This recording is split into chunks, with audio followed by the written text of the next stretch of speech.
এ কে রে? মনে হচ্ছে আমাদের কলেজের লাইব্রেরি থেকে একটা জ্যান্ত ইঁদুর বেরিয়ে এসেছে। ভাই এটা ধেরেই দূর না। এই এদিকে আয়। হ্যাঁ ভাই বলেন। এই নে টাকা, বাইরে দোকান থেকে আমার জন্য এক প্যাকেট দামি সিগারেট নিয়ে আয়। আমি পারবো না, আপনার বাবা মা পড়াশোনা করার জন্য টাকা দিয়েছে, নেশা করার জন্য না। আমি যাবো না। ঠিক আছে, তোকে সিগারেট আনতে হবে না, অন্য একটা কাজ কর।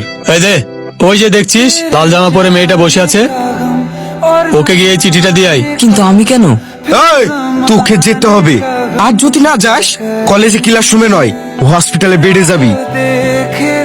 এক্সকিউজ মি, ইয়েস আপনার জন্য। রাস্কেল। আজ তোকে দিয়ে ফার্স্ট টেস্ট করালাম, চল যা ভাগ এখন। এ চল চল। স্টুডেন্টস সবাই বোর্ডের দিকে তাকাও। আমি একটা অঙ্ক দিয়েছি, এই অঙ্কটা যে সমাধান করতে পারবে তাকে আমি এই কলেজের সেরা ছাত্র ঘোষণা করব। কেউ কি আছো? হাসি। স্যার, আপনি যে অঙ্ক দিয়েছেন ইয়ে তো আমার মাথার উপর দিয়ে চলে গেল। আমি মনে হয় পারবো না। চেষ্টা না করে ছেড়ে দিলে, আর বাকি সব? কেউ পারবে না স্যার, অঙ্ক যা করা বুঝতে পারছি না আগাগোড়া, তো আইনস্টাইনও পারবে না। স্যার।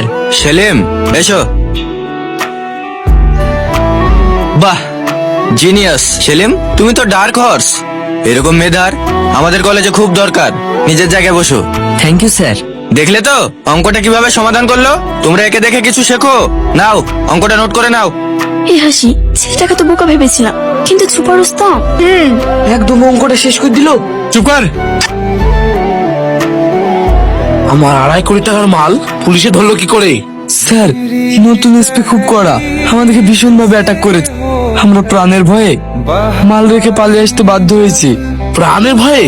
যে প্রাণের ভয় করে তার আমার টিমে থাকার কোনো যোগ্যতা নেই। ভিতর দিয়ে টনিয়ে মিলে কাজ করে না।